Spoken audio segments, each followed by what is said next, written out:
Hi everyone! Today we are from Group F. We'll explain to you guys about Tannery Wastewater Treatment System. So, let's start! Tannery wastewater is one of the most complex and heavily polluted industrial effluent, primarily generated during the later manufacturing process. Tannery utilizes a range of chemical compounds in various stages of ladle processing, including soaking, lining, fanning, drying, and finishing. As a result, the wastewater discharged from these facilities contain high concentration of pollutants such as chromium, sulfide, salt, and organic matter, making it a significant environmental concern. Due to its toxic, odorous, and highly saline nature, Tannery wastewater requires advanced treatment technology before it can be safely discharged into the environment. The question is, how does this Tannery wastewater treatment system plant look like? The process begins with alkalization to homogeneous flow, followed by chemical treatment in the large cylindrical tanks, where chromium is precipitated and pH is adjusted.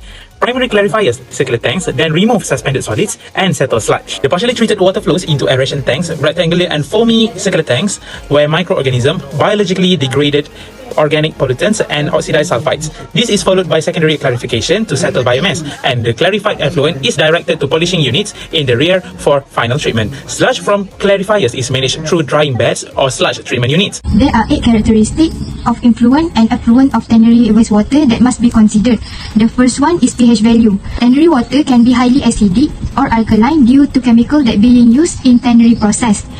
Other than that, BOD and COD need to be measured due to high chemical and organic compound. Chromium and sulfide also are the parameters for Tannery wastewater because it's being emitted after the tanning and deharing process. Furthermore, oil and grease comes from fleshy and fatty parts of the bodies and ammonia nitrogen from the decomposition of protein. Before treatment, the level of BOD, COD and chromium were much higher than lower, showing heavy organic and metal pollution from tanning process. After treatment, BOD and COD level dropped by about 18%, means most organic waste was removed. Chromium level will also reduce to safety limit. However, salt level remain high, showing the need for better control of salt-related pollution. To fully meet discharge standard, ongoing monitoring and possible improvement in treatment such as better chemical use or pre-treatment steps are needed. So, the conclusion, Tannery wastewater treatment poses a major environmental threat due to its high level of organic pollutants, heavy metals, especially chromium, and toxic chemicals during processing. Advanced treatment methods such as biological, chemical, and membrane-based technologies have shown a potential in significantly reducing pollution levels. Protecting ecosystem and public health from Tannery pollution require a combined effort involving responsible industrial practices, advanced technology, and strong legislation action.